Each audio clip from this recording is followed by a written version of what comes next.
तो कैसे हैं आप लोग। एक बार वापस से आपका स्वागत है मेरे चैनल में। आज फिर से हम आपके लिए लेके आए हैं एक नया टॉपिक है हमारा ईडियम्स से संबंधित हमारी ये सीरीज चल रही थी, जिसका पार्ट 3 हम लेके आए हैं। इससे पहले 2 पार्ट अपलोड कर दिए गए हैं। यदि आपने वो नहीं देखे तो आप उन्हें देखिए, इससे आपकी अच्छी समझ विकसित होगी। आपसे फिर से हमारी एक ही रिक्वेस्ट है, यदि आप वीडियो देख रहे हैं तो इस पर कमेंट ज़रूर करें, क्योंकि वीडियोज़ पे ना तो व्यू आ रहे हैं, ना क्या कहते हैं सब्सक्राइबर बढ़ रहे चैनल पे। तो इस वजह से क्या हम समझ नहीं पा रहे कि हमारे स्तर पे किस तरह की कमियां रह रही है। तो आप बताएं तो हम उस पर सुधार कर सकेंगे।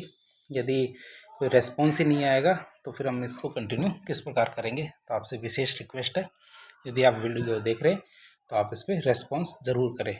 चाहे लाइक ना करें, लाइक की जगह डिसलाइक कर दें, लेकिन रेस्पॉन्स ज़रूर दें या वीडियो के बारे में कमेंट ज़रूर करें। तो शुरू करते हैं आज का वीडियो। आज का पहला रहेगा एडहोक की बात करें। एडहोक की बात करें फॉर द स्पेशल पर्पज़ मतलब तदर्थ। फॉर द एडहोक की बात करें फॉर द स्पेशल पर्पज़, कई बार क्या होते हैं कमेटियाँ समितियाँ बनाई जाती है। तो कोई स्पेशल पर्पज़ कोई विशेष काम होता है, उसके लिए हम क्या समितियों का निर्माण करते हैं। जैसे बहुत सारी समितियाँ हैं हमारी, तो कई तो स्थायी समितियाँ होती है और कई तदर्थ समितियाँ होती है। स्थायी समितियाँ तो परमानेंट होती है, 1 साल के लिए बनाई जाती है, हर साल जिनका चेंज हो जाता है। जैसे लोक लेखा समिति होती है, प्राक्कलन समिति होती है, जो हमारी लोक उपक्रम समिति होती है। तो इस तरह हमारी क्या है बहुत सारी समितियाँ होती है जो स्थायी समितियाँ होती है। बहुत सारी समितियों का निर्माण क्या है कुछ समय के लिए किया जाता है। जब हमारा कुछ समय कोई मुद्दा आता है, उस मुद्दे पर जैसे मान लीजिए कि मुख्य निर्वाचन आयोग का चयन करना है, या फिर जो हमारे मानव अधिकार आयोग है इसका चयन करना है, तो इसके लिए एक समिति का गठन करना पड़ेगा। तो ये समितियाँ क्या स्पेशल पर्पज़ के लिए बनाई जाती है, उन्हें तदर्थ समितियाँ कहते हैं। जैसे the government appointed ad hoc committee, मतलब सरकार है तो सरकार ने एक एडहॉक कमेटी गठित की है। फिर आता है डिफेक्टो की बात करें, जिसका मतलब होता है वास्तविक। क्या होता है इनफैक्ट या वास्तविक की बात करते हैं। डिफेक्टो मतलब वास्तविक। तो इनफैक्ट या really, he is the de facto president of country, मतलब देश का क्या है डिफेक्टो प्रेसिडेंट, मतलब वास्तव में जो प्रेसिडेंट है वो कौन है, वो ये है। तो भारत के अंदर क्या होता है कि वास्तविक जो शासन होता है वो तो प्रधानमंत्री के द्वारा किया जाता है, जबकि नाम मात्र का शासन हमारे प्रेसिडेंट के द्वारा किया जाता है। तो डिफेक्टो इस तरह काम लिया जाता है। फिर अगला आता है हमारा एक्स पार्टी की बात करें तो एक तरफा, वन साइडेड। क्या वन साइडेड मतलब एक तरफा, एक्स पार्टी मतलब वन साइडेड एक तरफा। The ex parte judgment was passed against him. जैसे हमारे एक 2007 का एक अधिनियम है जिसमें वृद्धजनों के से संबंधित है, जिसमें उनके भरण पोषण से संबंधित और देख रेख से संबंधित और स्वास्थ्य से संबंधित एक अधिनियम है। वृद्धजन होते हैं हमारे ओल्डर पर्सन, तो उनके लिए अधिनियम है। तो यदि वो केस करते हैं अपने बच्चों के खिलाफ और अपने जो उनके उत्तराधिकारी होते हैं उनके खिलाफ केस करते हैं, और यदि केस के दौरान यदि वो बच्चे या जो उनके उत्तराधिकारी है रिश्तेदार यदि नहीं आते हैं, तो एक्स पार्टी मतलब एक पक्ष को सुन के ही निर्णय दिया जा सकता, जरूरी नहीं कि दूसरा पक्ष सुना जाए। तो एक्स पार्टी का मतलब होता है केवल एक तरफा पक्ष की बात सुनकर ही निर्णय दे देना एक तरह से। The ex parte judgment was passed against him, उसके खिलाफ एक्स पार्टी जजमेंट मतलब एक तरफा, मतलब एक पक्ष की सुन के, वैसे तो दोनों पक्ष की सुनी जाती है लेकिन इस मामले में केवल एक पक्ष की सुन के क्या जजमेंट दे दिया गया। फिर होता है ए रोप ऑफ सेंड। रोप का मतलब होता है रस्सी, रोप का मतलब होता है रस्सी, और लेकिन किसकी बनी है मिट्टी की बनी हुई रस्सी, मतलब वीकेंड बॉन्डेज, मतलब ऐसी रस्सी जो टूट जाएगी, क्योंकि मिट्टी की रस्सी कितने दिन चलती है, सेकंडों भी नहीं चलती है। तो वीकेंड बॉन्डेज मतलब कमजोर बंधन कहेंगे इसे। The Arab nations are bounded with a rope of sand. तो 98 के अंदर आया हुआ क्वेश्चन है, 1998 में ये रोप ऑफ सेंड वाला। तो द अरब नेशंस, जो अरब देश है जिन्हें हम पश्चिमी एशिया के देश भी कहते हैं, तो ये क्या मिट्टी की जो रस्सी है ये रोप ऑफ सेंड से बंधे हुए हैं, मतलब इनको अलग होते एक सेकंड भी नहीं लगेगा कोई मुद्दा हो तो ऐसा। वैसे तो ये एक साथ जो एकजुट में रहते हैं, लेकिन कुछ ही पलों के अंदर वो अलग भी हो सकते हैं। फिर आता है एक अगला हमारा इडियम्स आता है, वो आती है हमारी कौन सी विंडफॉल की बात करें। विंडफॉल मतलब जो हमारे बिल्ली का होता है, बिल्ली का छीका भाग से टूटता है वो वाली बात, मतलब वो अप्रत्याशित लाभ हो। 98 के अंदर हमारी ये आया हुआ भी है क्वेश्चन। अप्रत्याशित लाभ मतलब अचानक कोई फायदा होता है, उसे हम ए विंडफॉल कहेंगे। Unexpected piece of good fortune, क्या unexpected piece of good fortune तो ये आता है हमारे अप्रत्याशित लाभ।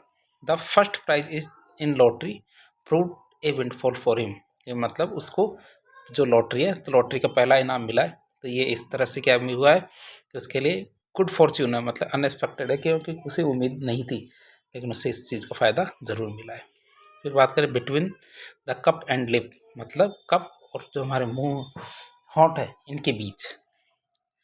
तो between the cup and lip की बात करें तो दिल्ली अभी दूर है, तो उसकी बात करें दिल्ली अभी दूर है, ये संभावित खतरा। तो before plan is fully carried out, जब तक आपको प्लान क्या पूरी तरह से कैरिड आउट नहीं हो जाता तब तक आप क्या है, दिल्ली अभी दूर है, मतलब ज़रूरी नहीं है कि आप कुछ पीने के लिए चाय का कप आए, चाय का कप आने से आप चाय नहीं पी लेते, जब तक आप पी नहीं लेते जब तक आप उसको पिया ना माने, क्योंकि बहुत सारी चीज़ें हैं जो हो सकता है आपको चाय पीने से रोक दे। तो there is many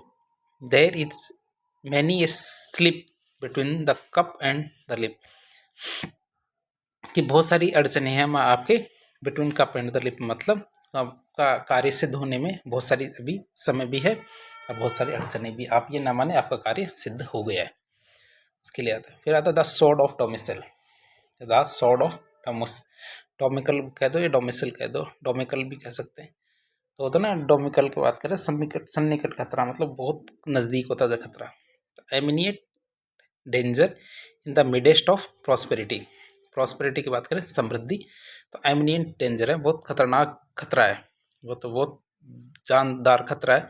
in the midst of prosperity मतलब समृद्धि के बीचों बीच या बीच में क्या बहुत सारे खतरे होते हैं, मतलब सन्निकट खतरा, तो स्वॉर्ड ऑफ डोमिसल, तो उसकी बात करें। फिर आता है इसका example, in A reshuffle of ministry, जैसे हमने मिनिस्ट्री है मंत्रालय, उसमें रीशफल किया मतलब किसी का मंत्रालय छीन के दूसरे को दे दिया, मतलब मंत्री बदल दिए गए। The sword of domicile hang on many ministers, कि इसमें क्या है बहुत सारे जो मिनिस्टर्स थे उनके ऊपर खतरा आ गया कि उनकी मिनिस्ट्री छीन सकती है। तो इसके अंदर ऐसा होता है कई बार, क्या स्वास्थ्य मंत्री को हटा करके उसको वित्त मंत्री बना दिया और उसको ये बना दिया इसको वो बना दिया, ऐसा कर देते हैं। तो इसमें बहुत सारे होते हैं जिनके ऊपर खतरा आ जाता है कि उनको अभी तो कोई मंत्री है लेकिन तो हो सकता है उसको कोई मंत्री ना बनाए, उनको उनका मंत्रालय उनसे छीन ले। फिर आता है एन आई वॉश, एन आई वॉश का मतलब होता है आंसू पहुँचना, आंसू पहुँचना, ये हमारे 98 के अंदर ये भी क्वेश्चन आया हुआ है। समथिंग सेड और डन टू डिसीव, कि बहुत कुछ हम कुछ ऐसा कह देते हैं, something sad and done for deceive, मतलब कि हम किसी को हराने के लिए किसी को सांत्वना देने के लिए कुछ कहते हैं कुछ करते हैं। तो एन आई वॉश मतलब आंसू पहुँचना। द गवर्नमेंट्स प्रॉमिस, जो सरकार की जो वादा किया है सरकार ने, to make a para teachers permanent, जो पैरा टीचर है उनको परमानेंट करने वाली बात सरकार ने कही है। Is only an I wash मतलब सांत्वना देने वाली बात है, क्या सांत्वना देने वाली बात है कि उनको हम परमानेंट करेंगे, क्यों, क्योंकि अभी तक तो किया नहीं है लेकिन ऐसी बात तो कही है, तो इसमें थोड़ी सांत्वना तो आती है लेकिन कोई परमानेंट काम तो नहीं हुआ है। फिर आता है अगला, टू टर्न द कॉर्नर मतलब संकट से गुजरना, टू टर्न द कॉर्नर मतलब संकट से गुजरना, मतलब to pass a critical stage, to pass a critical stage, to pass a critical stage मतलब संकट से गुजरना, संकर नहीं है संकट है, ये संकट नहीं है क्या है संकट। Due to lack of finance, due to lack of finance the factory is turning the corner, due to lack of finance the factory is turning the corner मतलब कि पैसों की कमी कारण वित्त की कमी की वजह से क्या the factory is turning the corner मतलब जो फैक्ट्री है वो क्या संकट से गुजर रही है, तो फैक्ट्री है संकट से संकर नहीं है संकट है, टैसे टमाटर वाला टाएगा, संकट से गुजरना। ये चीज़ें आपको लिखनी भी चाहिए, लिखने से याद होती है। आगे देखें, टू टर्न ए डीफियर मतलब किसी की तरफ हम ध्यान ही देना बंद कर देते, डीफियर का मतलब हमने अपना कान उधर करना ही बंद कर दिया तो हमें कुछ सुनाई भी नहीं देगा, सुनाई नहीं देगा तो अपन को पता भी नहीं चलेगा, मतलब कान पर जू न रेंगना, कान पर जू न रेंगना मतलब नॉट टू लिसन, हम किसी की बात पे ध्यान देना बंद कर देते हैं, इसका मतलब होता है to turn a deaf ear to मतलब उसकी तरफ ध्यान देना बंद कर दिया, not to listen to. He turn a deaf ear to his father's advice, उसने क्या किया अपने पिता की जो सलाह थी उसकी तरफ ध्यान देना बंद कर दिया। फिर आता है टू प्ले वंस फॉल्स, क्या टू प्ले वंस फॉल्स मतलब किसी को हम धोखा देते हैं चीट करते हैं उसके लिए काम आता है to play one's false, to play one's false मतलब किसी को धोखा देना। My friend played me false last year। क्या, मेरे जो दोस्त है उन्होंने क्या मुझे धोखा दिया। कब? पिछले साल मेरे दोस्त ने मुझे धोखा दिया। My friend played me false last year. फिर आता है a feather in one's cap, मतलब कोई व्यक्ति है उसको सम्माननीय उपलब्धि मिल जाती है। क्या, कोई व्यक्ति है उसको क्या सम्माननीय उपलब्धि मिल जाना। ए फेदर इन वंस कप, ये होता है a feather in once cup, मतलब कोई सम्माननीय उपलब्धि। एन ऑनर और कॉम्प्लीमेंट, एन ऑनर और कॉम्प्लीमेंट तो सम्माननीय उपलब्धि होती है। तब PhD degree in A feather in his cap, तो पीएचडी डिग्री है वो उसके लिए एक तरह का सम्माननीय उपलब्धि है। मतलब कैप तो थी लेकिन उसमें एक फीदर, फीदर क्या होता है, जो पक्षी होते हैं उनका एक एक पंख को हम क्या बोलते हैं, फेदर कहते हैं। तो फेदर लगते हैं टोपी की शोभा बढ़ जाती है, टोपी की शोभा बढ़ने से व्यक्ति की शोभा भी बढ़ जाती है। तो वही बात है सम्माननीय कार्य, ए फेदर इन वंस कैप। फिर बात cut the Gordian not, cut the Gordian not की बात है, कहते कठिन समस्या का तुरंत समाधान करना। क्या, कठिन समस्या का तुरंत समाधान करना। कट द गॉर्डियन नॉट मतलब जो कठिन समस्या है उसका तुरंत समाधान करना। Solve a complicated difficulty by quick reaction, मतलब तुरंत ये क्या करना, कोई कठिन समस्या है उसका तुरंत समाधान करना। Solve a complicated difficulty by quick action. The prime minister cut the Gordian knot by removing the dishonest minister, जो बेईमान मिनिस्टर मंत्री है उसको हटाकर प्रधानमंत्री ने क्या किया, समस्या का तुरंत इलाज कर दिया, तुरंत समाधान कर दिया। जो भ्रष्टाचारी मंत्री है उसको हटा करके प्रधानमंत्री ने, मतलब तुरंत इलाज करना, कट द गॉर्डियन नॉट। फिर बात करें फ्लाई इनटू ए रेज, मतलब outburst of anger. Fly into a rage की बात करें, आउटब्रस्ट ऑफ एंगर मतलब नाराज होना, मतलब क्या होता है, नाराज होना। तो इसकी बात करें at the misbehave of the student, क्या, जो हमारे छात्र है तो छात्र के मिसबिहेव की वजह से, क्या, छात्र के मिसबिहेव की वजह से the teacher flew into a rage, मतलब जो हमारे टीचर है वो बहुत ज़्यादा नाराज चल रहे हैं। हमारे टीचर क्या बहुत ज़्यादा नाराज चल रहे हैं, क्यों, क्योंकि जो हमारे बच्चे हैं, स्टूडेंट हैं, उनकी गैर जिम्मेदाराना हरकतों की वजह से क्या हमारा टीचर नाराज है। फिर बात करें अगला, पॉर मिल्क, मिल्क नहीं oil, pour oil on troubled water, क्या हमने क्या है उड़ेल दिया। पॉर का मतलब उड़ेलना, ऑयल तेल को, ऑन ट्रबल्ड वाटर मतलब खतरनाक पानी है उस पर तेल उड़ेल दिया। तो इसका मतलब ये है कि जो अशांत स्थिति है उसको हमने शांत कर दिया। To bring about appeasement in disturb condition, मतलब कोई डिस्टर्ब कंडीशन है, अशांत एरिया था, अशांत बात थी, उसको हमने क्या शांत कर दिया। To bring about appeasement, appeasement मतलब किसी को शांत करना, तो अशांत स्थिति को शांत करना, खुश करना। America tries to pour oil on troubled water by asking Pakistan to stop cross border terrorism. Pakistan क्या है, पाकिस्तान को अमेरिका क्या कहता है कि भैया तुम जो सीमा पार आतंकवाद है, मतलब क्रॉस बॉर्डर टेररिज्म है, इसको रोक दो। और ये करके ये थोड़ा मामले को शांत करने की कोशिश करता कौन, अमेरिका। अतः in full swing, in full swing की बात करते हैं, इन फुल ऑपरेशन मतलब पूरे जोर से। इन फुल स्विंग की बात करें तो पूरे जोर से या फुल ऑपरेशन, पूरे जोर से। The fair is in full swing, मतलब जो मेला चल रहा है, फेयर मतलब मेला, तो जो मेला चल रहा है फुल स्विंग मतलब बहुत अपने पूरे जोर से चल रहा है, तो जो मेला है पूरे जोर से चल रहा है। फिर आता है हैंग फायर, हैंग फायर की बात करें, on events be slow in developing, मतलब घटनाओं को धीरे धीरे आगे बढ़ना, मतलब hang fire. The clean Ganga project is hanging fire, मतलब जो हमारा स्वच्छ गंगा मिशन है, या स्वच्छ गंगा मिशन है वो धीरे धीरे आगे बढ़ रहा है, मतलब हैंग फायर मतलब धीरे धीरे आगे बढ़ना घटनाओं का। तो the clean Ganga project is hanging fire मतलब धीरे धीरे आगे बढ़ रहा है, स्वच्छ गंगा मिशन हमारे आगे बढ़ रहा है लेकिन धीरे धीरे।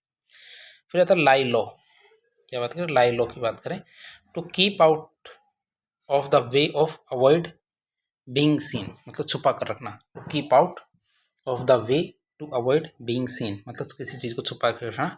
तो smuggled arm lie low in the houses of terrorist, कि जो स्मगल्ड आर्म थी, जो तस्करी वाले जो हथियार थे, स्मगल्ड आर्म मतलब तस्करी वाले जो हथियार थे, इनको जो टेररिस्ट थे, आतंकवादी थे, उन्होंने घरों के अंदर छिपा के रख रखे थे। तो तस्करी वाले जो हथियार है उनको आतंकवादियों ने घरों के अंदर छिपा के रख रखा था। फिर आता make good the loss, make good the loss की बात करें तो टू कंपेंशनेट द लॉस मतलब घाटे की पूर्ति करना। क्या, घाटे की पूर्ति करना, मतलब टू कंपेंसेट द लॉस, मतलब घाटे की पूर्ति करना। RS 89 के अंदर 1989 के अंदर आया हुआ क्वेश्चन है। He made good the loss suffered last year. He made good the loss suffered last year, मतलब पिछले साल जो हमने घाटा हुआ था उसको मैंने प्रतिपूर्ति कर दी है। उसने प्रतिपूर्ति कर दी है। तो he made a good the loss suffered last year.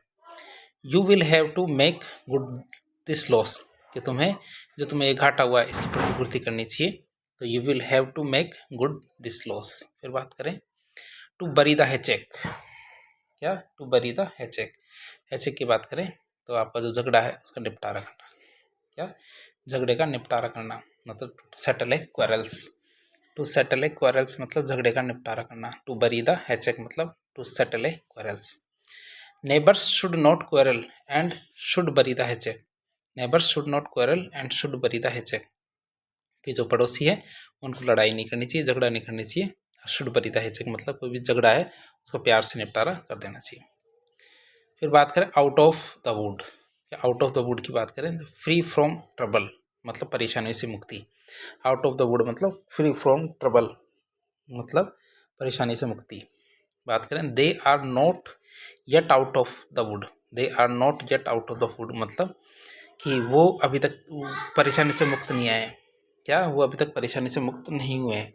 तो they are not yet out of the wood मतलब उनको क्या अभी तक परेशानी से मुक्ति नहीं मिली है, मतलब परेशानी से मुक्त नहीं हुए। फिर आता हमारा ऑप्शंस चॉइस। क्या था ऑप्शंस चॉइस, मतलब आपके पास दूसरा कोई विकल्प नहीं है। ऑप्शन चॉइस मतलब दूसरा विकल्प नहीं होना, मतलब नो चॉइस एट ऑल, मतलब रियल में कोई चॉइस नहीं है। Because there is only one thing to take, कि आपको एक ही चीज़ मिलेगी और इसमें के अलावा दूसरी चीज़ नहीं है। मतलब ऑप्शन चॉइस मतलब आपके पास कोई ऑप्शन नहीं है। There is only one shirt left in the shop. दुकान के अंदर केवल एक ही शर्ट बची है। You will have to make option choice, तो आपके पास कोई दूसरा विकल्प नहीं होना। क्या, दूसरा विकल्प नहीं होना, ऑप्शन चॉइस। फिर आता पायरिक विक्ट्री, मतलब बहुत कीमती विजय। जैसे कि मैच तो काफ़ी सारे जीते हैं, लेकिन जब फाइनल वर्ल्ड कप का फाइनल मैच जीतते हैं तो एक तरह की पायरिक विक्ट्री होती है। मतलब won gain at too great to cost, मतलब बहुत कीमती विजय, मतलब बहुत सेक्रीफाइस, बहुत मेहनत करने के बाद जो विजय मिलती है तो पायरिक विक्ट्री होता है। और victory at Kargil was a पायरिक victory, मतलब कि जो हमारी जो कारगिल है पाकिस्तान और जो POK वाला एरिया है वहाँ पे कारगिल नाम की जगह है। तो वो जीत ये हमने 1998 के अंदर जीत दर्ज की थी। तो वो जीत हमारे लिए क्या एक बहुत ही कीमती विजय थी। क्यों, क्योंकि इसमें क्या पाकिस्तान को हमने बैकफुट पे धकेल दिया था।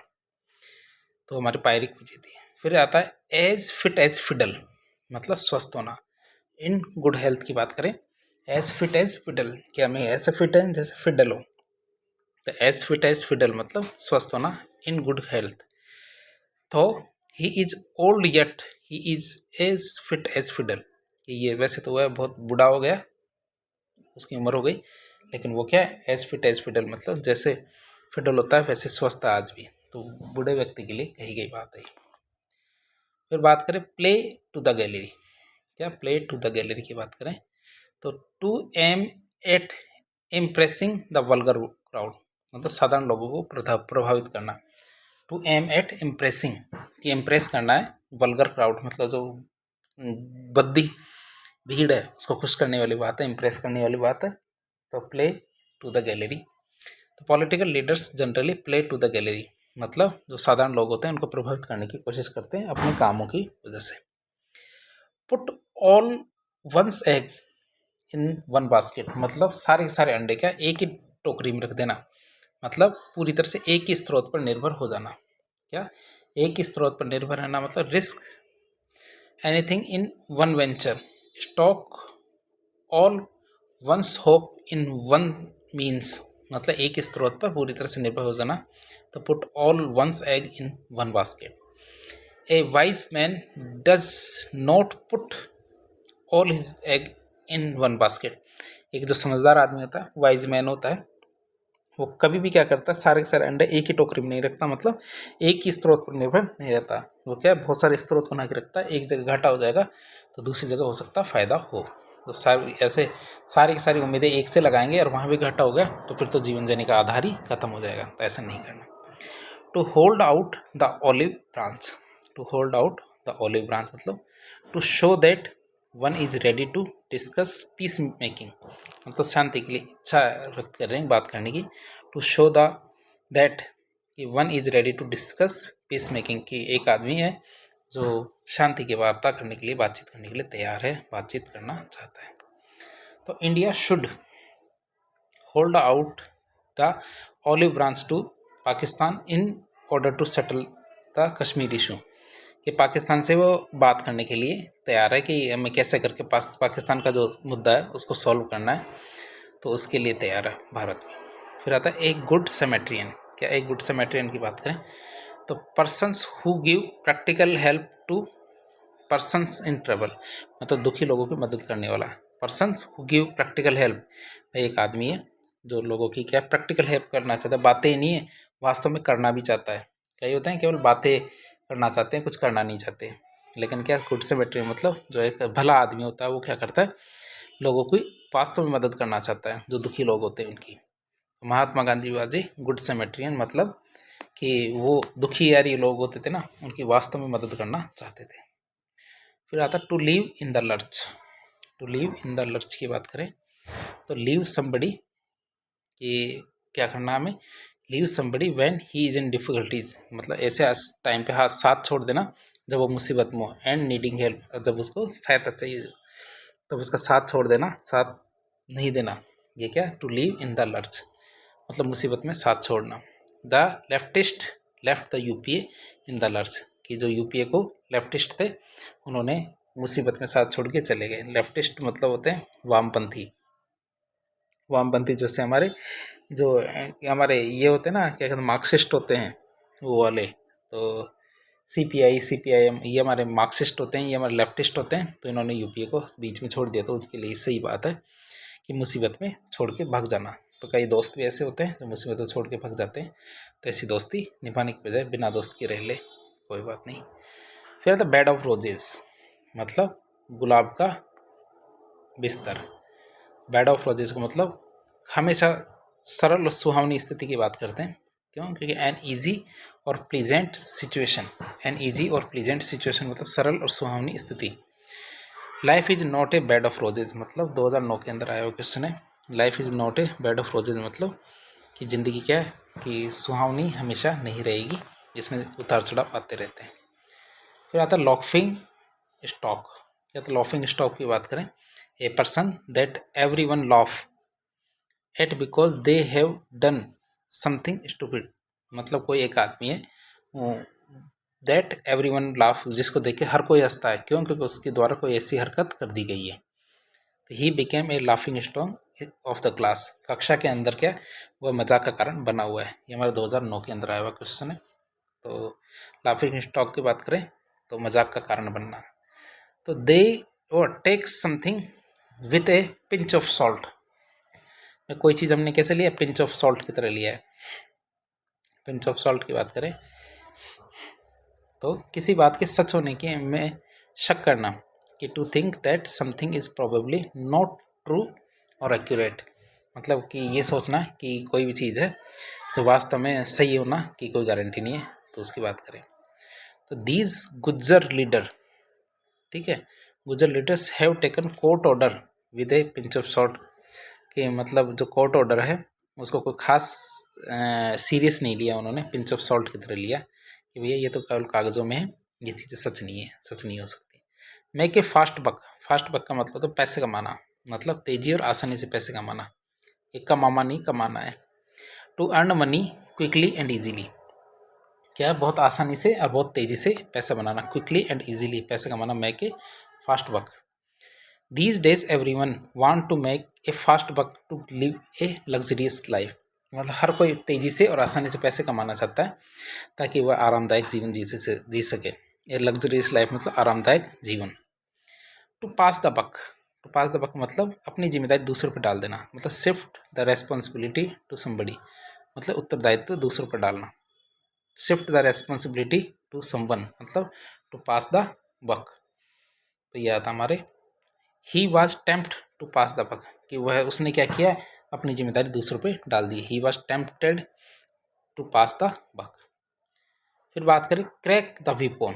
क्रेक द विपॉन की बात करें तो सख्ती करके कार्य कराना, मतलब टू यूज अथॉरिटी और पावर, कि आपको क्या अथॉरिटी और पावर का यूज करके टू मेक समबडी वर्क, किसी से काम कराना, वेरी हार्ड, बहुत कठिन कार्य, by threatening them in a strict way, तो उनको क्या धमकी देना, कि एक सख्ती से एक धमकी देना, जिसके ज़रिए क्या है हम अथॉरिटी और पावर के जरिए किसी से काम कराना, मतलब सख्ती करके काम कराना। The contractor cracked the whip on the labours to complete the work, कि जो हमारे कॉन्ट्रैक्टर थे, ठेकेदार थे, उन्होंने क्या किया, cracked the whip on the labours, कि जो लेबर्स थे उनसे क्या शिप को क्रैक करवा लिया, to complete the work.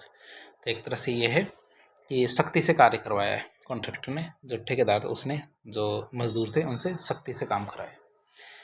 Put plan on back burner, put plan on back burner की बात करते हैं, किसी काम को हम पोस्टपोन कर देते हैं, ये स्थगित कर देते हैं, उसमें काम आता है ये वाला पोस्टपोन वाले में, to put plan on back burner, तो पोस्टपोन या स्थगित करना। The government has put the plan to metro, क्या the government has put the plan of metro on the back burner for some time, क्या कहाँ रख दिया, बैक बर्नर पर रख दिया कुछ समय के लिए, तो back burner for some time के लिए कह सकते हैं इस बात को।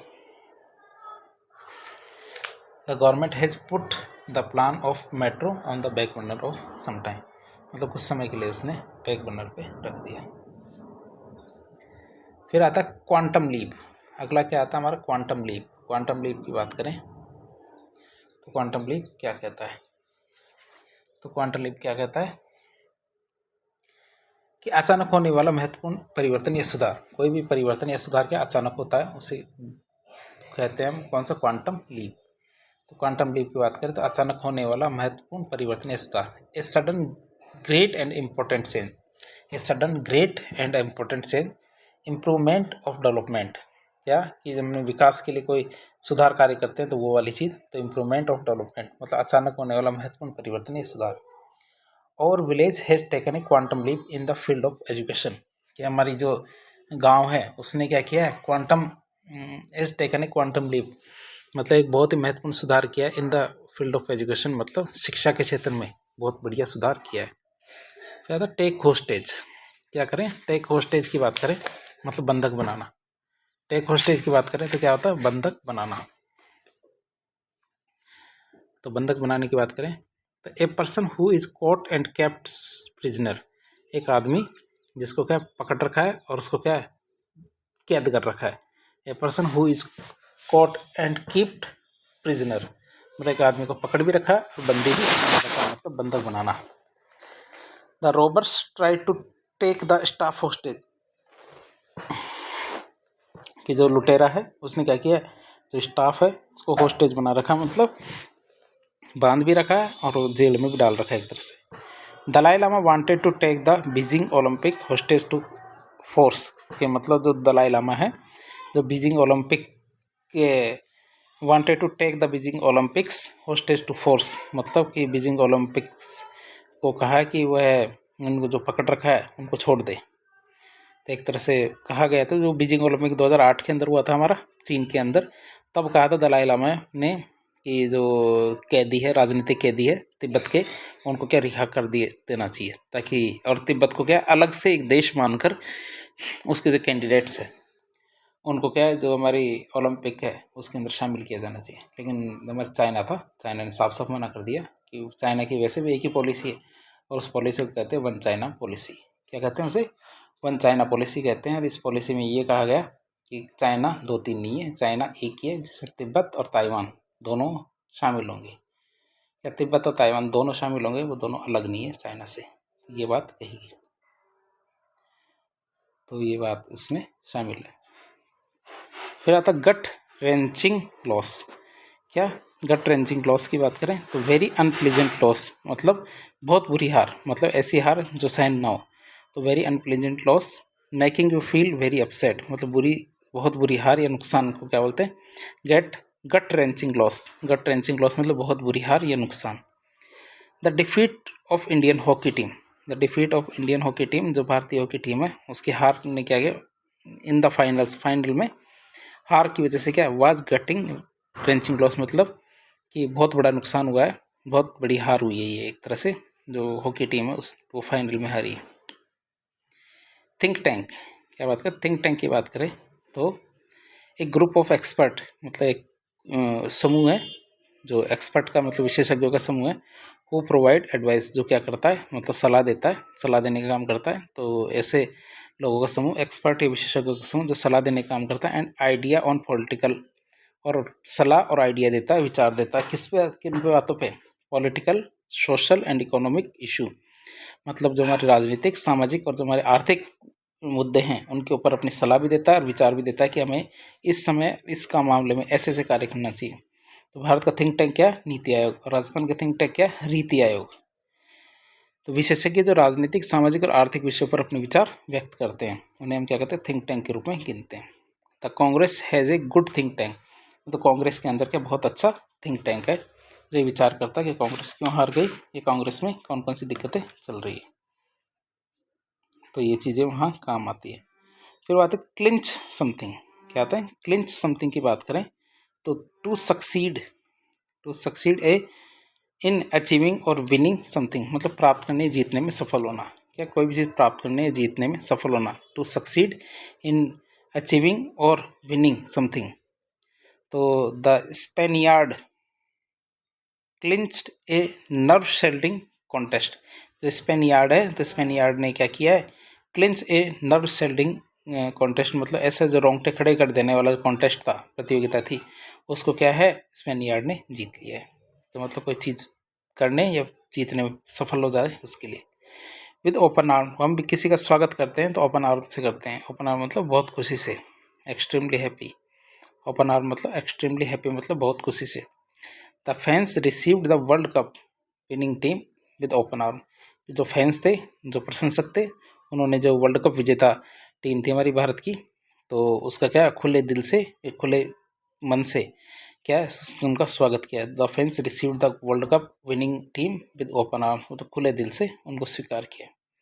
क्या था hang in balance, hang in balance की बात करते हैं तो be uncertain, hang in balance मतलब be uncertain of result hang fire, मतलब परिणामों के बारे में अनिश्चित होना।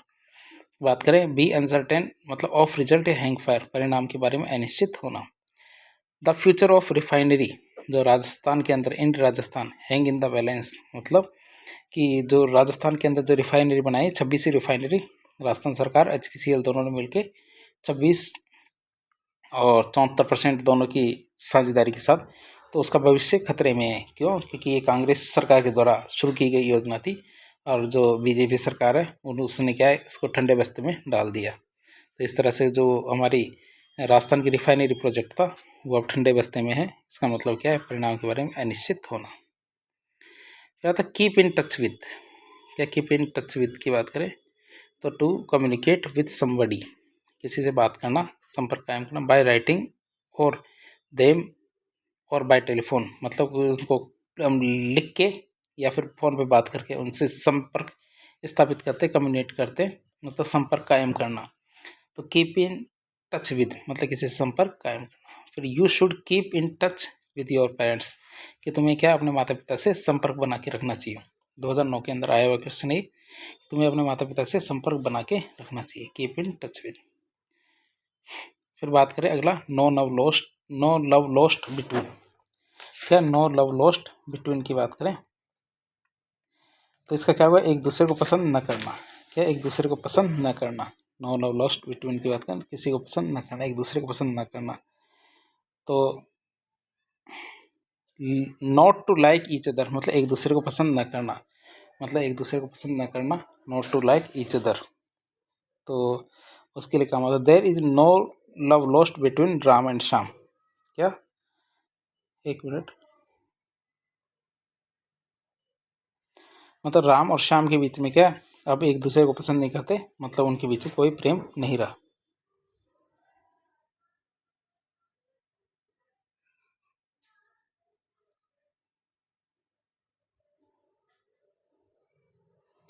There is no love lost between her and her in laws, मतलब उसके और उसके जो देवर है, जो वो है तो उनके लिए आता है ये question, no no lost between, मतलब ये एक दूसरे को पसंद नहीं करते हैं। तो RS 2009 के अंदर आया हुआ क्वेश्चन है नो नो लॉस्ट बिटवीन।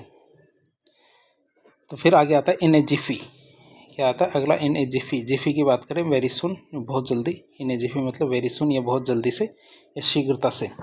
तो वेरी सुन बहुत जल्दी या शीघ्रता से काम लेंगे। कैसे लेंगे देखते हैं। वेरी जिफी, तो I will be with you in a jiffy, कि मैं तुम्हारे साथ हो लूँगा बहुत जल्दी, मतलब ज़्यादा समय नहीं लगेगा, मैं तुम्हारे साथ ही हूँ। फिर आता है ए वॉल्फ इन शिप्स क्लॉथिंग, मतलब एक जो भेड़िया है, लेकिन कपड़े किसके पहन रखे हैं, भेड़ के। तो भेड़ की खाल में भेड़िया। तो हिपोक्रेटिक मतलब जो ढोंगी पाखंडी होता है, a person who seems to be friendly, एक आदमी जो दोस्त की तरह व्यवहार करता है, but really is an enemy, लेकिन वास्तव में कैसा होता है, दुश्मन होता है। मतलब एक ढोंगी व्यक्ति हमारे इसकी तरह होता है। तो Raman is a wolf in sheep's clothing, Raman क्या है, हमारी भेड़ की खाल में भेड़िया है, उसके लिए कहा जाता है हिपोक्रेट, मतलब एक ढोंगी व्यक्ति। There is no smoke without fire, तो मतलब बिना आग के कोई धुआं नहीं होता। मतलब हर कथन में जब पूरी नहीं तो थोड़ी सच्चाई तो होती है, हर कथन में पूरी नहीं तो थोड़ी सच्चाई तो होती है, हर कथन में सच्चाई। मतलब there must be a cause of happening, मतलब हर चीज़ का कोई ना कोई कारण तो होता ही है। फिर बात करें a dead letter. Dead letter का मतलब होता है कानूनी समझौता जो लागू नहीं हुआ हो। भाई कानूनी समझौता तो बन हो गया, लेकिन वो लागू नहीं हो पा रहा, मतलब a dead letter. A law or an agreement, कोई कानून है या फिर कोई एग्रीमेंट है, दैट स्टिल एग्जिस्ट, जो अभी भी है, but no longer in force, लेकिन बहुत समय से वो लागू नहीं हुआ। तो है तो सही, लेकिन वो लागू नहीं हो पा रहा, मतलब ए डेड लेटर। मतलब लेटर तो है, लेकिन वो काम का नहीं है। The agreement between two partners, दो दोस्त हैं, पार्टनर्स है, सहयोगी है, उनके बीच का जो एग्रीमेंट है, इन ए डेड लेटर नाउ, मतलब अब उसका कोई लेना देना कोई मतलब नहीं रहा। फिर बात करें ट्रिफल विथ। ट्रिफल विथ की बात करें तो टू ट्रीट समबडी और समथिंग विदाउट जेन्युइन रेस्पेक्ट, मतलब किसी व्यक्ति का उचित सम्मान नहीं करना। तो ट्रीट समबडी और समथिंग विदाउट जेन्युइन रेस्पेक्ट, मतलब किसी व्यक्ति का उचित सम्मान नहीं करना, हमारे ट्रिफल विथ आएगा। तो Nehru was not a person to be trifle with, कि नेहरू का जितना उसका सम्मान होना चाहिए तो उतना सम्मान नहीं होता है। RS 2010 के अंदर आया हुआ क्वेश्चन है कि वास्तव में ये भी है कि जो हमारे स्वतंत्रता सेनानी थे नेहरू जी, उनका जितना सम्मान वास्तव में होना चाहिए उतना सम्मान नहीं होता भारत के अंदर। फिर आता ट्रैफिकिंग इन, मतलब गैर कानूनी तरीके से खरीदना बेचना, ये हमारा ट्रैफिकिंग इन के अंदर आएगा। To buy and sell something illegally, मतलब किसी चीज़ को इलीगली बेचना या खरीदना हमारा ट्रैफिकिंग इन आएगा। मतलब Dawood Ibrahim is trafficking in drugs, मतलब जो दाऊद इब्राहिम है वो क्या करता था, ड्रग्स को खरीदता बेचता था, लेकिन कैसे, गैर कानूनी तरीके से। तो ट्रैफिकिंग इन मतलब गैर कानूनी तरीके से खरीदना बेचना। फिर आता fall from grace. Fall from grace की बात करें टू लूज ट्रस्ट और respect that people have to for you, मतलब कोई आप क्या है कि लूज़ कर देते हो, मतलब खो देते हो, ट्रस्ट और रिस्पेक्ट मतलब इज्जत और जो विश्वास है वो खो देते हो, जो लोग आपसे करते हैं, तो लोगों की नज़रों में गिर जाना। टू फॉल फ्रॉम ग्रेस की बात करते हैं। The local MLA fell from grace when he was arrested for smuggling, कि जो हमारा लोकल MLA है उसको क्या है, लोगों की नज़रों में वो गिर जाता है। फेल फ्रॉम ग्रेस की बात करें तो लोगों की नज़रों में गिर जाता है when he was arrested for smuggling, जब उसको गिरफ्तार किया जाता है किसके लिए, तस्करी के लिए। तो ये भी हमारे 2010 के अंदर आया हुआ क्वेश्चन है कि तस्करी की वजह से वो उसकी क्या इज्जत खराब हो जाती है, लोगों की नज़रों में गिर जाता है। फिर आता है in the soup. In the soup की बात करें मुसीबत में होना या परेशानी में होना, मतलब ट्रबल में होना, मुसीबत में होना है, परेशानी में होना है, ट्रबल में होना। The poor are in the soup now, जो गरीब आदमी है वो तो हमेशा परेशानी में ही रहते हैं। The poor are in the soup now मतलब परेशानी में रहते हैं। तो RS 2010 के अंदर आया हुआ क्वेश्चन है इन द सूप। फिर आता जीरो टॉलरेंस। जीरो टॉलरेंस का मतलब होता है कि बिल्कुल सहन नहीं करूँगा, जैसे हमारे प्रधानमंत्री जी कहते हैं कि हम क्या है, भ्रष्टाचार को जीरो टॉलरेंस की तरह काम लेंगे, सहन नहीं करेंगे। The policy of applying laws very strictly, कि जो पॉलिसी है कानूनों को लागू करने की, was so that people are punished even for offences not serious, मतलब जो पॉलिसी है अप्लाइंग लॉज की, जिसमें the policy of applying laws की, कानूनों को लागू करने की जो पॉलिसी है वह स्ट्रिक्टली, उनको स्ट्रिक्ट करना पड़ेगा। क्यों?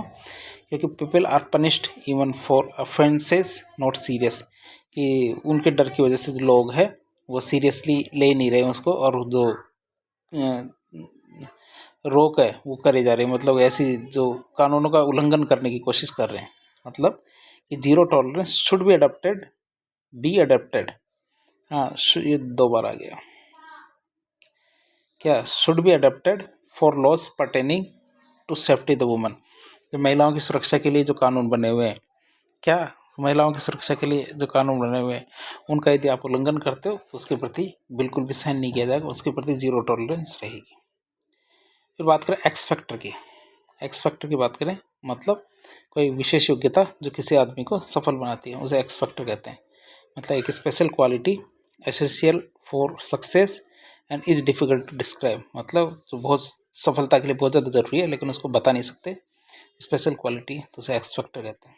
तो धोनीज कामनेस, मतलब धोनी हमेशा शांत रहता है, तो ये उसका एक्स फैक्टर होता है। Is the x factor in his success, उसकी सक्सेस का एक्स फैक्टर क्या? धोनी की कामनेस, मतलब वो शांत रहता है वो। फिर आता टू की ईट करो।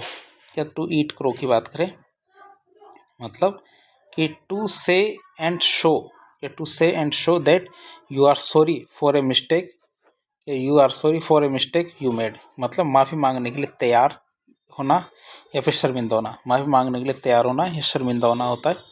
To say and show that you are sorry for a mistake you made, कि तुमने जो गलती की है तुम उसकी माफ़ी मांगने के लिए तैयार हो, तो वो आता है माफ़ी मांगने के लिए तैयार होना या शर्मिंदा होना। तो रमन कमिटेड ए ब्लंडर, कि रमन ने एक ब्लंडर कमिटेड कर दिया, but he is ready to eat ना करो। ईट करो का मतलब होता है माफ़ी मांगने के लिए तैयार होना, लेकिन ब्लंडर तो कर दिया लेकिन अब वो माफ़ी मांगने के लिए भी तैयार है।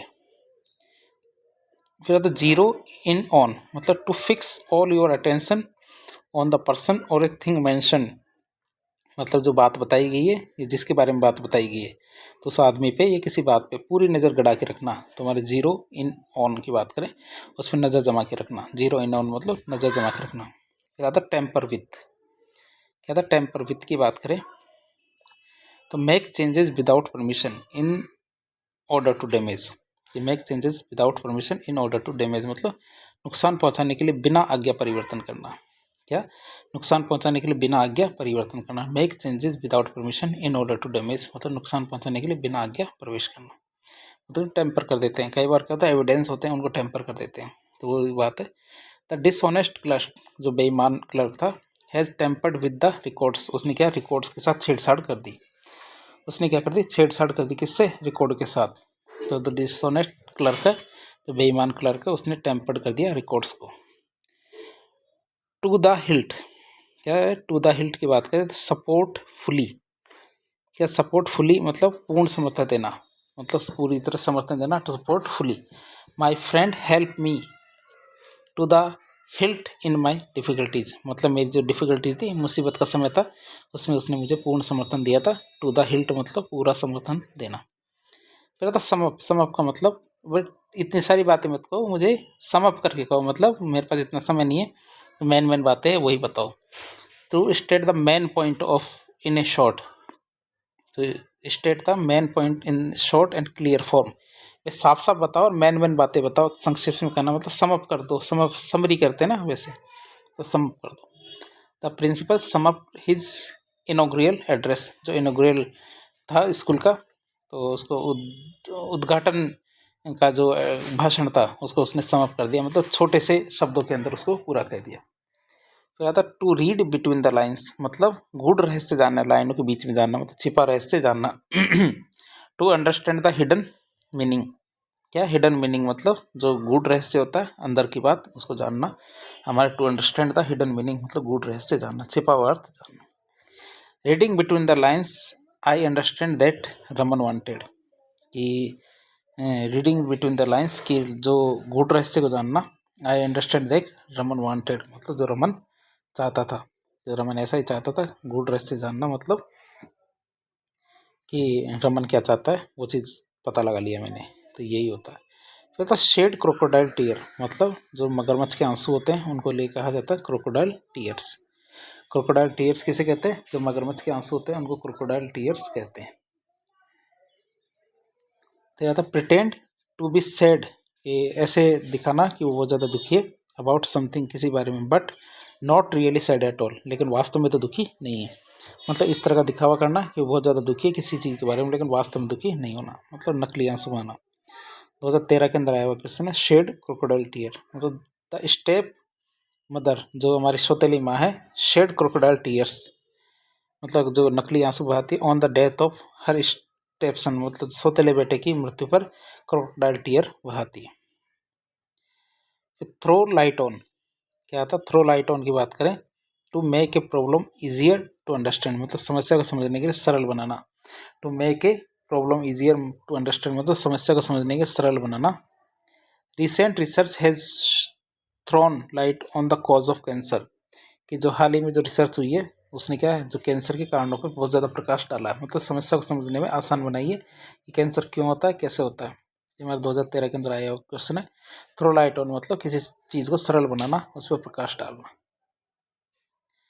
फिर आता turn a blind eye to, क्या turn a blind eye to मतलब ये 2009 के अंदर आया क्वेश्चन है। To pretend not to notice something but that is happening so you do not have to do anything about it, मतलब किसी बुरी चीज़ की तरफ ध्यान न देना ताकि आपको इसके बारे में कुछ ना करना पड़े या कहना पड़े। भाई आप किसी चीज़ की तरफ ध्यान इसलिए नहीं दे रहे क्यों, क्योंकि आप उसके बारे में कुछ करना ही नहीं चाहते, क्योंकि ध्यान देंगे तो हो सकता है आपको उसके बारे में कमियां पता चले, और कमियां पता चले तो उन कमियों को सुधारने का ये बात है। तो आप कुछ करना ही नहीं चाहते इसलिए आप ध्यान देना ही बंद कर दिया, करना नहीं चाहते इसलिए आपने ध्यान देना बंद कर दिया। तो turn a blind eye to, the government has turn a blind eye to price rise, मतलब जो कीमतें बढ़ रही है उसकी तरफ सरकार ने ध्यान देना बिल्कुल बंद कर दिया है, मतलब उसकी तरफ ध्यान दे ही नहीं रही। फिर 2024-21 के अंदर एक क्वेश्चन आया था, एट ऑड्स एंड एंड, मतलब एक इडियम है जिसका मतलब होता है छोटी मोटी या बेतरतीब या बेकार चीज़ें। एट्स ऑड्स एंड एंड मतलब अव्यवस्थित स्थिति में होना, इसका प्रयोग तब करते हैं जब कोई चीज़ या स्थिति असंगठित, अधूरी या छोटी मोटी चीज़ों से भरी हुई होती है। जैसे वाक्य देखें तो his desk was covered with odds and and like paper clips, old bills and pains, मतलब उसकी में छोटी मोटी चीज़ों से फैली हुई है, जैसे पेपर क्लिप, पुराने बिल, पेन है, इन चीज़ों से भरी हुई है। After moving the new house, कि दूसरे घर में नए घर में शिफ्ट होने के बाद, we were still at odds and end, मतलब नए घर में शिफ्ट होने के बाद हम अभी भी असंगठित स्थिति में है, मतलब अभी तक हमारा सारा सामान शिफ्ट नहीं हुआ है, ठीक नहीं हुआ है। She keep a drawer full of odds and ends like buttons, ribbons and old keys, वह एक दराज में छोटी मोटी चीज़ें रखती है, जैसे बटन, रिबन और पुरानी चाबी, ये सब चीज़ें रखती है। 2018 क्वेश्चन है, his speech was at odd and and, it lacked A clear voice, उसका भाषण असंगठित था, उसमें स्पष्टता की कमी थी, मतलब इधर उधर की बातें होना, स्पष्टता कम होना, ऑड से एंड। 2018 में क्वेश्चन था क्या कि we are still at odd and end, मतलब इन दो में से एक चुना था, एट टेकर ड्रॉन और at odd and end with the education minister over the changes in syllabus, कि हम खुद ही जो सिलेबस है शिक्षा मंत्री से मिल लेंगे और जो सिलेबस के अंदर जो गड़बड़ी चल रही है ऑड्स एंड एंड, तो उसको सही करने की बात करेंगे। फिर 2021 के अंदर एक आया था कैटनैप, क्या था? कैटनैप की बात करें। कैटनैप का मतलब होता है छोटी झपकी, मतलब थोड़े समय के लिए सोना। ये एक संज्ञा है, नाउन है, और क्रिया दोनों के रूप में इस्तेमाल किया जा सकता है, जिसका मतलब तब किया जा सकता है जब कोई व्यक्ति दिन के समय थोड़े समय के लिए आराम करता है, थोड़ी देर समय के लिए सोता है, कैटनैप। जैसे I took a quick catnap before the meeting से पहले जल्दी से एक छोटी सी झपकी ले ली मैंने। तो ही like a catnap on the couch after lunch, मतलब उसे दोपहर के खाने के बाद सोफे पर थोड़ी देर की झपकी लेना पसंद है। फिर आता है ए short CatNap can help you feel refresh, मतलब एक छोटी झपकी आपको तरोताज़ा महसूस करने में मदद करती है, मतलब एक छोटी सी झपकी आ जाए आपको तो आपको feeling fresh. He shed a catnap while waiting for the train, उसे ट्रेन का इंतजार करते हुए थोड़ी देर झपकी आ गई। जब वो ट्रेन का इंतज़ार कर रहा था उसी दौरान ऐसी छोटी सी झपकी आ जाती है। I am going to have a catnap while you are cooking lunch. तो जब आप लंच पका रहे हो 2021 के अंदर आया हुआ क्वेश्चन, तो मैं एक छोटी सी कैटनैप ले लेता हूँ, मतलब हल्की सी नींद ले लेता हूँ। तो कैटनैप अक्सर छोटे समय के लिए हल्की नींद को दर्शाने के लिए इस्तेमाल किया जाता है। एक आता है क्रॉस पर्पस। तो क्रॉस पर्पस की बात करें, इसका मतलब है जब दो लोग या समूह एक ही स्थिति में होते हुए भी एक दूसरे के उद्देश्य और प्रयासों में अवरोध उत्पन्न करते हैं। मतलब दोनों एक जैसी बातें करते हैं, एक जैसी जगह है, लेकिन दोनों एक दूसरे की मदद करने की जगह एक दूसरे को परेशान करते हैं, एक दूसरे को विरोध करते हैं। इसका अर्थ है कि दोनों एक दूसरे की विपरीत दिशा में काम कर रहे होते हैं या उनकी सोच या उद्देश्य आपस में मेल नहीं खाते, जिससे गलतफहमी या संघर्ष उत्पन्न होता है। Cross purpose. तो बात करें, we were talking at cross purpose and neither of us understood what the other mean. कि मतलब हम एक दूसरे से उलझे हुए थे और न तो किसी का समझ में आया कि दूसरा क्या कह रहा है, तो ये चीज़ बात आती। I think we are talking at cross purpose that not what I mean to all. कि जो मैं कहना चाहता हूँ तो हमारा मतलब वो नहीं है। I think we are talking at, जिस पे हम बात कर रहे हैं, that's not what I mean to all, कि ये मेरा मतलब नहीं है। तो 2023 के अंदर जो RS मेंस थी इसके अंदर आया हुआ क्वेश्चन। तो इस तरह हमने पार्ट 3 देख लिया हमारे ईडियम्स का। ईडियम्स के पार्ट 3 के अंदर हमने पूरा ईडियम्स है जो VK रस्तोगी है उसका कंप्लीट किया, और जो हमारा RS की परीक्षा में जो पहले आए हुए क्वेश्चन है ईडियम्स इस सेक्शन से, उसके बारे में डिस्कस कर लिया है। तो इस तरह हमने ये टॉपिक और कंप्लीट किया है। लेकिन हमारी आपसे विशेष रिक्वेस्ट जो हमने शुरू में की थी वही है कि आप अपना रिस्पॉन्स ज़रूर बताएं, चाहे लाइक करें या डिसलाइक करें। डिसलाइक हो, आपको पसंद ना आए तो डिसलाइक भी कर सकते हैं, ऐसी कोई बड़ी बात नहीं है कि डिसलाइक ना करें। डिसलाइक भी करें अगर आपको पसंद नहीं आया, लेकिन साथ ही साथ हमें ज़रूर बताएं कि आपको ये चीज़ क्यों नहीं पसंद आ रही है, ताकि हमें इसमें सुधार कर सकें। अगर हमें पता नहीं चलेगा तो ये हमारी जो प्रयास है निरर्थक साबित होंगे। तो वीडियो यदि थोड़ा बहुत ही पसंद आया तो वीडियो को लाइक करें, चैनल को सब्सक्राइब करें, अपने दोस्तों के साथ शेयर करें। धन्यवाद।